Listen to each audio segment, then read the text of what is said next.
Bretagne in France. Got a little Drake going. Per request. Joined here with Brittany Snell. Are you in Jacksonville? I'm in Jacksonville, Florida. Jacksonville, here Florida. for now. For now. She's all over the place. If you follow her on social media, you go back to New York pretty frequently, it looks like. I do. I love New York City. I identify as a New Yorker. I don't know if I'm allowed to, but I still claim it, you know. How long did you live in New York? 2 years. And you identify as a New Yorker? Yeah. You're what's wrong with America. You know, I'm part of the problem. But I go back like every month. So That's fair. You know, I do pay my fair share of like taxes, congestion fees on the taxis, the hotel fees. I feel like I'm giving back to the economy in New York. There you go. All by your lonesome. For anyone not familiar with Brittany, has an excellent podcast called the Canine Culture Podcast. A lot of episodes. You have covered a lot of ground. Are you publishing that like weekly? Yeah, so we release an episode every Thursday, and we release on Apple, Spotify, Stitcher, YouTube, you name it, and we publish there. But it's basically a way to just spread knowledge on anything about dogs. So anything and everything. And the idea being, let's provide a free resource to dog owners because there's so much information out there, but at the same time, it's not all accessible. You don't know what's true. You don't know what to kind of piecemeal from Google. And so my goal is to just help dog owners and meet them where they're at, whether they need, you know, advice on, hey, I think my dog has bladder stones. What preventative medicine should I be engaging in with my dog? What kind of dog food should my dog be eating? So just different kind of ideas, maybe even educating people on things they didn't even know that they needed educated on. Yeah, it's crazy how much people care about their dogs, and when their dogs get sick, they're willing to throw all sorts of money at it. But the preventative stuff is hard to fathom, and unfortunately, sometimes people feed their dogs better than they feed themselves, and then other times, people are just going with the grain. I guess would be a way to say that, which is a double pun because grains are not always the best thing for dogs, right? But we'll talk a little bit about that and in the non-toxic portion of our podcast. And I do want to be respectful of your time. We're going to keep it to under 30 minutes. And for anyone who does, again, tons of episodes and preparing for our talk here. I wanted to check out as many of those as possible. There's some really good stuff in there. The acupuncture stuff is always interesting. I know. And Brittany has 4 of her own dogs, all Pomeranians. All Pomeranians. 3 of them are rescues. So I've got ages 15, 14, 4, and 1. And they have better healthcare than I do. So I'll pay for their acupuncture. No problem. I'm like, $195 for each dog. Great. For me, they're like $70. I'm like, it's okay. I'd rather just pass away, you know? And my dogs do eat better than me as well. So that was a funny comment that you made because I'll be like, I can eat a can of black beans from Trader Joe's and I can portion that over 3 days. But for the dogs, I'm like, it's organic, it's grass fed, it's balanced, you know, they eat at a certain time. So yeah, you pretty accurately described me on that. I didn't mean to call you out, but yeah. Some would argue Pomeranians are not canines. Some would argue they're not dogs. I mean, they're almost human. They're so smart. They're smart. They're bossy. They're demanding. Especially loud. Yeah. And then add on the rescue portion. So I have one that had a pretty extensive record. I'll call it a bite record. He was on a euthanasia list. So I drove 7.5 hours to get him the week after I got over COVID. And then another one, she was in a cage for 11 years of her life. She was the main mommy dog and had never been held, had never been outside. Adopted her at 11 years old. She's now 15. And then my youngest was dumped in a parking lot, lived in a parking lot for 4 to 6 weeks because no one could capture him. And he is terrified of humans. So my hands are a little bit full with the kids. It's a lot going on. Yeah. Mm-hmm. Yeah. I did want to shout out recent guest I had on here, physical therapist, and she wrote a book called PT Runs Free about rescuing dogs and trying to get more dogs rescued. I actually believe I'm getting that in the mail today. So excited for reading that. And I'm curious, getting more. I always think of course, Bob Barker, get your animals spayed and neutered. But Right. yes, sharing that kind of thing is always good. So again, anyone with a dog or considering getting a dog should absolutely be going and checking out Brittany's podcast. We'll have a link to that somewhere. But we are going to talk a little more human today for the whole Bono's health stuff, which I don't have my branding up. But yes, we're talking about, and I heard you on another podcast. I saw you post that. I said, let me listen to this first of all before I committed to it. And Brittany and I knew each other in New York City within that 2 years she was living there. And I, helped her with a few injuries as physical therapists do. And so coming to it, heard that episode about non-toxic living and your experience with that. And it's something I definitely love talking about. So I'd love to hear you kind of break down what non-toxic living is and what that means. And again, some people might have some concept of it, but again, share with us what took you to that journey. Yeah. So I think maybe 5 years ago, like quite literally that soon or that early, I don't think I quite knew what non-toxic living was. And I think I was blind or blissfully unaware of the number of toxic products that we use on a day-to-day basis, that we clean our homes with, that we consume, that we apply topically. You name it, and there might be or probably is a toxin in it. And so I think during COVID Is there any when toxins in this? I'm drinking my kombucha, my Brew Doctor kombucha. I don't know. That one might be a good one. It depends. I I try have to to see the I try label. to be aware of this stuff, so I'm curious to hear what you say. Let's see, real quick. Ingredients: brewed tea, water, green tea, mango puree, cane What's in sugar. that puree? The cane sugar Yeah, depends on the sourcing, right? Like, and yeah. again, there's levels to this, you know? Then you got passion fruit juice, ginger juice, live kombucha culture, yeast bacteria, strawberry essence, Hmm. and the mango puree, cane sugar. There's most of those are organic. They're labeled as organic. So Okay. yeah, again, always tricky. I gotta make sure I got my gut health going. So again, Costco, relatively cheap, and one a day probiotics. Yeah. I have a history of SIBO and I cannot drink kombucha anymore, Mm. unfortunately. History of SIBO and kind of leading into the non-toxic living, kind of how I got into it was I have Crohn's disease and lupus. And after having long COVID, a very difficult battle with long COVID, I also now have POTS and coming up on an EDS diagnosis, Mm. which I think that's been in the works for years. I've been hypermobile for quite literally as long as I can remember. It's been the source of many injuries for me. And we're also exploring some other autoimmune stuff. So I am still kind of going through all that testing. And that's not to scare anyone. And that's not to say, switching your lifestyle from A to B will fix you. But I think we can reduce our overall kind of toxic burden, if you will. And I think we can all make improvements. So, non-toxic living to me isn't full on 100% I'm perfect non-toxic living. For me, it's a spectrum and it's working towards just creating a healthier and a better life for myself, for my family, for my dogs.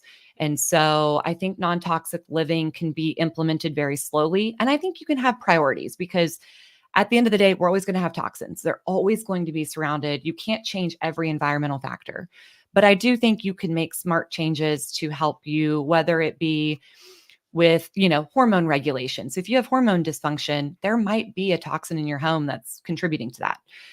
If you have headaches, if you have respiratory issues, if you have GI issues, the list is pretty lengthy of what a lot of our household products can do to us. So for me, it's just trying to get better, 1% better every day, and Ah, just trying to kind of create that life for the future. That's what I'm trying to do. yeah, I love it. So yeah, let's talk about that practically for a second. So again, you go from and I don't want to dive deep into this particular ingredient. Again, you start to see Right. things and you also mentioned this on one of your episodes of, was it greenwashing or Yeah. faux green or something like It's that? Well, I forget the greenwashing. exact Yeah. greenwashing. Yeah. And so the concept of like Tide, and I think you didn't mention the big names, but I threw that one out there. I know Tide, I think has, or one of them, all Tide, one of those has like, and even at Costco they have like this green, earth friendly packaging and things like that, and you look Yeah. at it and you're like, oh, that should be better.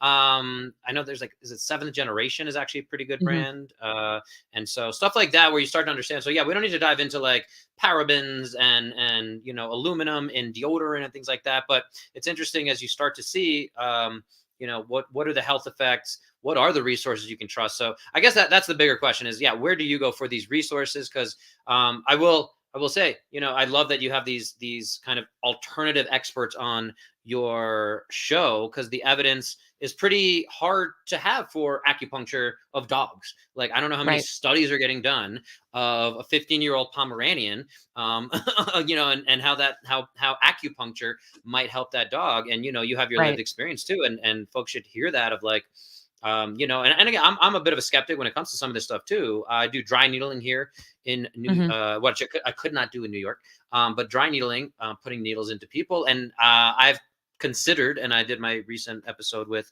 Josh Hall there, and you kind of mentioned the whole concept of like the permission point in the forehead, with the dogs, Mhm. of like understanding if they're going to let you do that. So yeah, fascinating stuff. But I guess the question comes back to, as I bring myself back from these tangents, is I'm working on it. I'm working on it, folks. Is what resources, or where do you do your research, and what can you trust, and how do we, again, owning a dog, for our own health, if we're buying brands and like, oh, this seems clean and healthy. My biggest example of that, just to finish that thought, is like Adwala juices, like those fruit Mhm. juices that are Yeah. supposedly healthy. Mhm. They're just sugar, people. They are just freaking sugar. And I see Right. people who are trying to lose weight and clearly don't understand kind of how physiology works. And it's like, this is something promoted as healthy. And I see somebody who's struggling with weight loss and they're drinking it every day. And I'm like, hey, you're not going to lose weight if you keep drinking this like 80 grams of sugar. It's like that much. If this is a bottle, it's like 80% sugar. And Right. again, without going into the depths of that, but it's the marketing, it's the manipulation. So what can we Yeah. trust? How do share with us your journey, and if there are any good resources for that? So where I've kind of started with all of this is quite literally on Google. I started with non-toxic living. What's it Is all that about? Dr. Google? Dr. Google. Dr. Google is great. He's one of my best friends. He's usually right. So I just went on there and just started reviewing and reading and starting to read about common chemicals or additives in different products. And I didn't just trust a single source. I kind of kept going to different sources. And then some of the sources would, of course, cite to their sources and link out to different studies. So showing different, and like I said, we won't get into all of the complexities of it, but showing products that had formaldehyde and what Mm, formaldehyde can do to our body if we are consuming it or putting it on us. Different issues with respect to fragrance, just fragrance as a term in and of itself, an additive in and of itself. So I started to kind of look at a lot of these products and where they were present. And it is overwhelming. And it's kind of a dangerous deep dive because you will learn a lot, you will find a lot. And I think a lot of what you'll learn will speak to some of the issues we have seen in the past 15, 20, 30 years with respect to the foods we're eating, the illnesses that we're seeing. We're seeing obesity on the rise. We're seeing cancer on the rise. We're seeing a lot more children with autism and ADHD. And I'm not necessarily saying that it was the toxic products caused it, but I do think there's a causal link there more frequently than what we might know at this point. So I think it's just kind of, arming yourself with that knowledge, having that knowledge, and then kind of asking yourself, where can I make changes, or where am I willing to make changes? Because you also have to be willing and you have to be practical. So the way that we kind of approached this in our household was, what are some products we're going to run out of soon? And there are products that have been identified as very toxic and unnecessary. The very first one I did was dryer sheets. So I love dryer sheets. I was that person that would put 3 or 4 in with my laundry. started to kind of research a lot of the different chemicals that are in dryer sheets and realized there's just no benefit. Yes, they smell good, but there's no benefit. So like switching that to the wool balls that you can get, and there's different like magnitudes of wool balls and there's different kinds that you can get. But rather than, being wasteful, wasting money, I made one quick little change, very inexpensive, and it actually saved me money over time. I'm not buying dryer sheets, but I did that first small change. After that, I looked at my cleaning products. And as I ran out of cleaning products, I started to research a lot of the companies that didn't have a lot of ingredients or use things like vinegar, like white vinegar, we know to be pretty safe, baking soda, things like that. So when I was looking at those companies, I was also looking at their impact on the environment with respect to packaging, sourcing, kind of what they do with that. And so as I would run out of a cleaning product, I would make that switch. Now, I'm not, associated with any brands. I'd love to be sponsored if anyone listens. I don't have any affiliations, but like Blue Land. So Blue Land is who I use. I love their products. They send you just like a bottle in the beginning. You can get like a starter kit, and then you get little tablets and you can fill it. So I've got like a multi-surface cleaner, a bathroom cleaner, a window cleaner, laundry tablets, toilet tablets, dishwasher tablets, dish soap, body soap. And I actually just started with a few of their products and then kind of moved into the full line. So it's actually pretty easy. I'm not using single-use plastics. So that's one way that I'm making a bigger impact on the environment. So kind of a twofold thing here. And then I'm also not using toxic products. So like when I clean my floor, I don't have to worry about if my dogs lick the floor, consume that, are we going to have a problem? Because I think I mentioned this probably on Canine Culture Podcast, but there was a few years ago a particular floor cleaner, and people were finding after they mopped, if their dog maybe ate and licked the floor, there were quite a few dogs that passed away from the toxic chemicals. Same thing like if you have a baby, that's something you have to be mindful of. What are you wiping down their high chair with? What are you wiping down their playpen with? What if they consume that? Is that going to be a problem? So just looking into things like that. So that was kind of that second switch I made. And then over time, I've just kind of been, flirting with what else can I make a change with? And some things, maybe I've made a change and I haven't loved it. So I've gone back to another product, or I've looked on that spectrum of like, this product is terrible. It's got 600 ingredients. This one only has 2, but I didn't love it. Let me find something in the middle ground. Let me find something that isn't the best, but might kind of fit my needs. So that's where I, started with this journey. I have such a long way to go too. And it's not all or nothing. Nothing is all or nothing. And I think that's such a damaging mindset for our lifestyle, for diet, for working out and fitness. I think we've just had it hammered in our head. It's all or nothing. And it doesn't have to be really for anything. And so I think that's kind of something I've learned over time with non-toxic living, with fitness, with diet, all of it. Yeah. I love that. And that's the whole 1% better every day thing. And just find those ways you can start improving. When I work with my nutrition clients, so anyone out there who wants to improve their nutrition, we do a 52-week, 1 full year commitment. And we're doing one call, 15-minute call every single week. And we change one thing every single week. And I'm not saying, hey, you're doing all these things wrong and you have to stop doing all 30 of these things. Exactly what you're talking about. And it's like, we need to build these habits. And again, it's hard to expect perfection. One of my other favorite sayings is progress over perfection. And especially with something this complicated, it's hard. I will say we have an 18-month-old baby boy, and he's when we had him, and my wife did the majority of the research on that. But it's like, these are the products that we feel comfortable with in cleaning the floor. And we have a dog as well. And it's what's safe for the dog, what's safe for the kid, and what's, again, going to minimize the thing, and also not be like this over the top, like you're saying. Right. And I think that's the thing is, again, there's these like, even with deodorants, right? It's like you're either doing this super chemical based thing that you get at Target or Walmart or whatever, or you have to get the super natural one, but then you still smell. And it's like, it's not actually doing any antiperspirant or deodorant, right? It's not deodorizing you. Therefore you're still odored. And we literally have struggled with that. And we found some really good brands. I think we use Naked for deodorant, which is on, or naked. We just ordered a bunch Mhm. more. I don't know, but they're really good. It's aluminum free. Same kind of thing with sunscreen. Sunscreens tend to be very toxic, especially Yeah. when you pay attention to the functional medicine space. And then the mineral sunscreens are either like way stickier. They just haven't found the consistency of that yet, or it's just hard to find good natural sunscreens, I would say. And then sometimes you go to Costco and you're like, well, I'm just gonna get whatever they have. And Right. and I have to deal with that. So, and it's having the grace for yourself to be like, oh, I'm a terrible parent because I'm exposing my child to these chemicals with dryer sheets or whatever.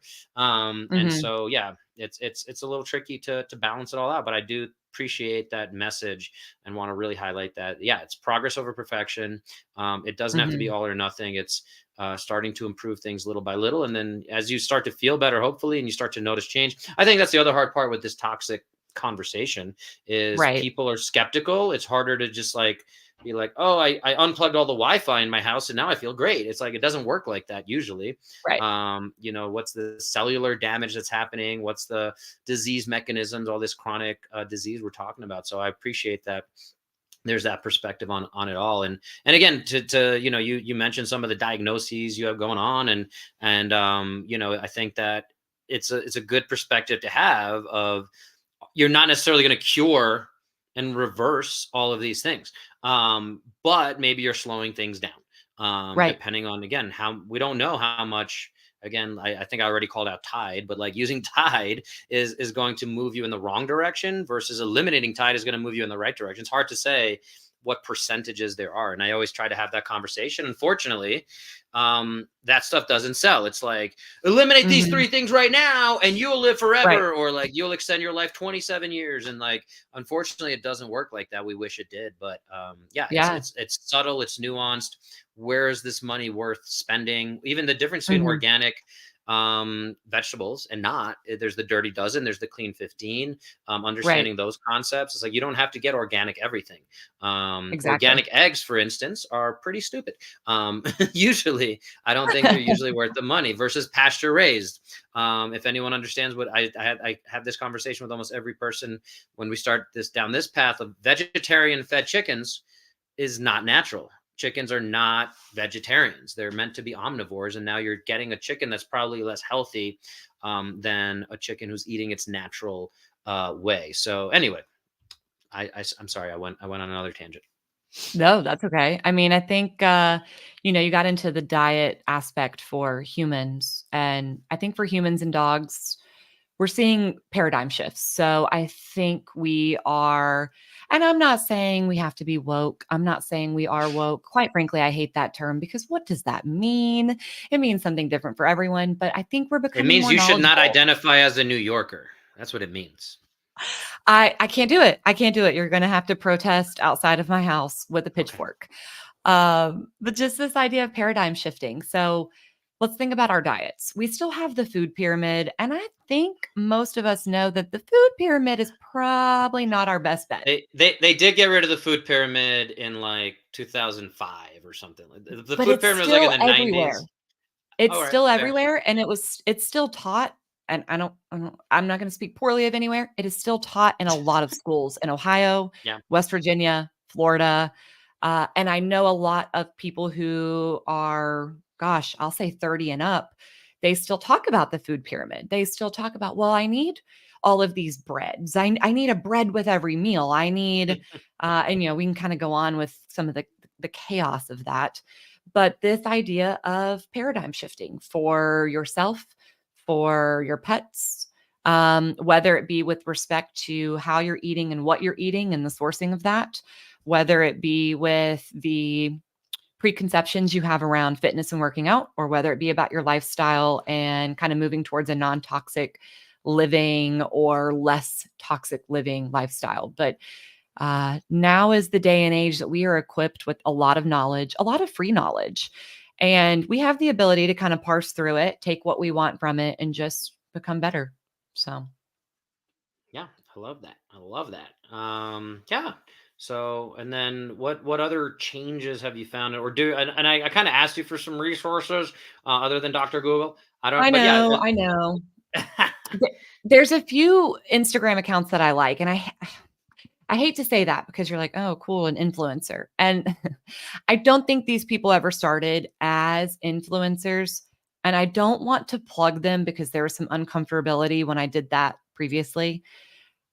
Look up some non-toxic living accounts. And there's quite a few people who do a really good job of, if you're using this, maybe switch to this, and here's why. They kind of have that evidence-based background, if you will. So I know I'm not being great with my resources That's because okay.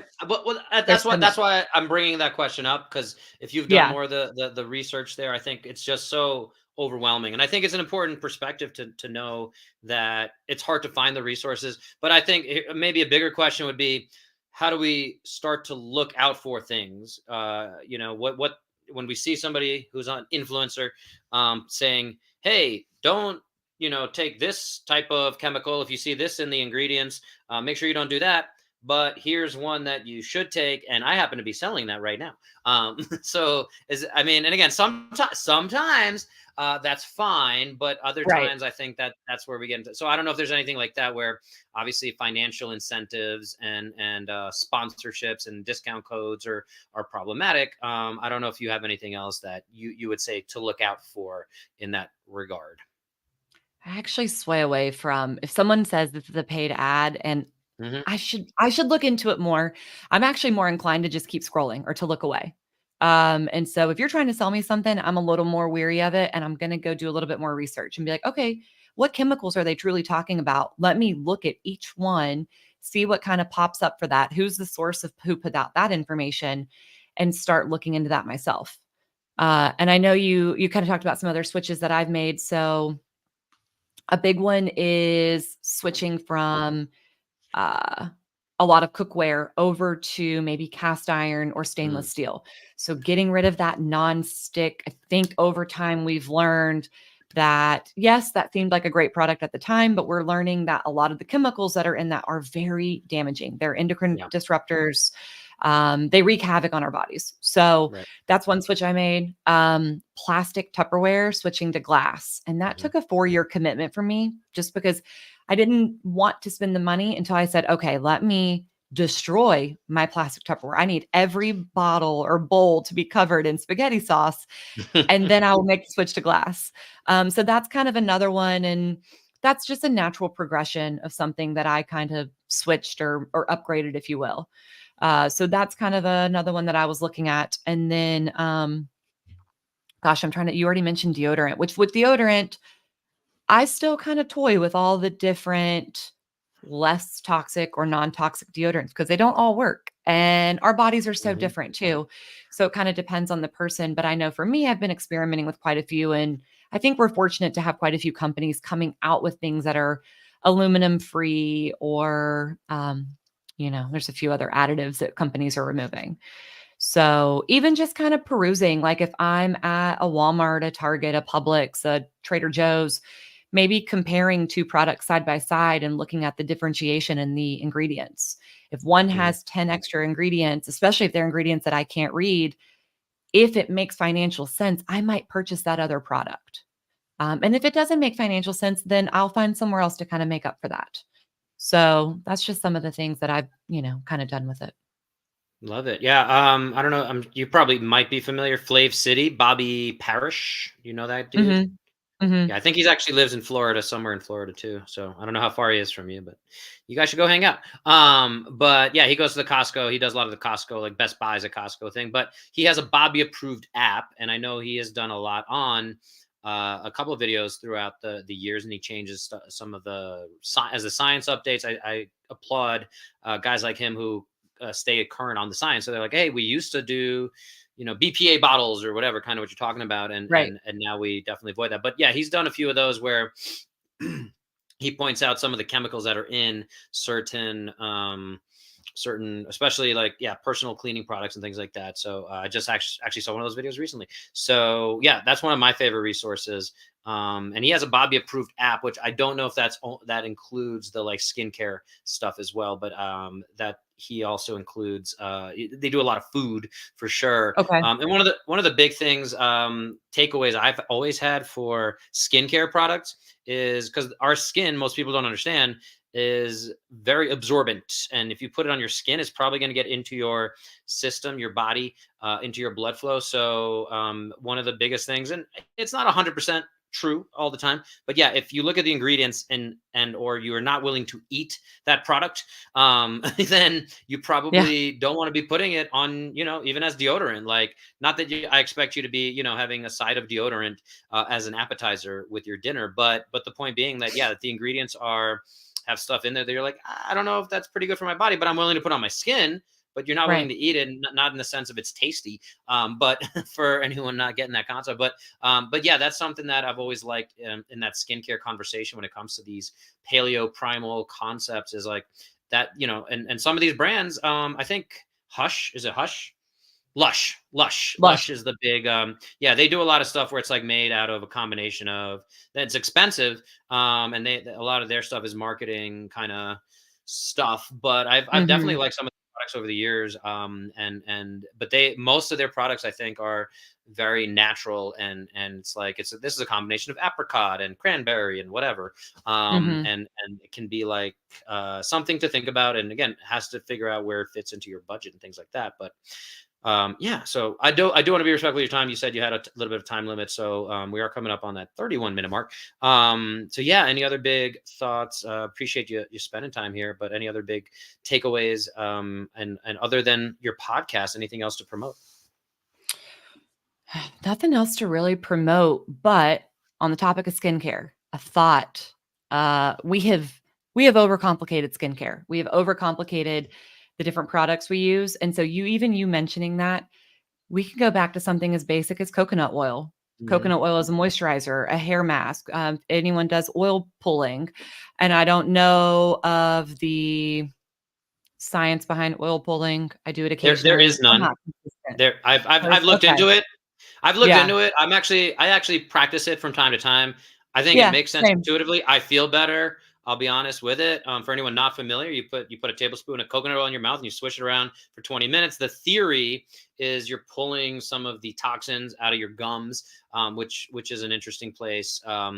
Yeah, so that's the theory. And then you don't want to swallow that. You want to spit that out, right? Just for funsies. In case anyone doesn't think that. I'll tell you a little extreme example. It was a CrossFit friend in the Upper East Side where we were, where we originally met, and there was a chiropractor that she ended up seeing, and she told me about him, and she said he always smelled interesting because he used coconut oil in his hair as shampoo, as his deodorant, as his face, like cleaning and moisture. So he just used coconut oil everywhere. So, but A, is that natural body scent came out, and then B, this weird like combination of coconutty, not so goodness. So yeah, anyway, right.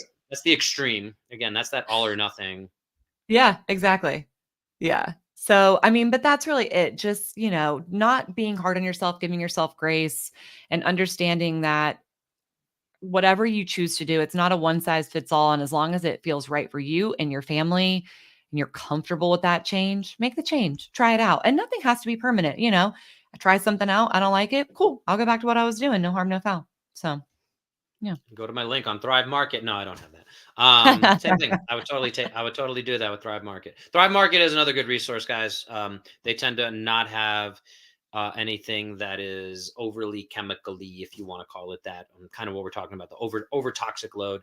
I do feel like there's definitely some good resources out there. I need to do a little more research, so I appreciate I've definitely heard some. I know a lot of the paleo type people and primal type people, and I feel like there are some good resources that I haven't paid enough attention to, and because busy kids, I'm gonna blame the kiddo. Always blame the child. That's what you have a child for. But yes, Brittany, I want to thank you for joining us today, and the reminder about Drake. I don't think of Drake very much when it comes to music, but yeah, we'll sign off with Drake here. One dance. There it goes. Okay. So yes, enjoy your time in Jacksonville. We'll sign off, guys. Anywhere else where folks can find you? You can find me on Instagram, Britt England Snell, and then Canine Culture is Canine Culture on Instagram, TikTok, Facebook, YouTube, LinkedIn, even. So follow the podcast page. Yeah, guys, we'll try to have those links somewhere. And thanks, Brittany, for joining us today.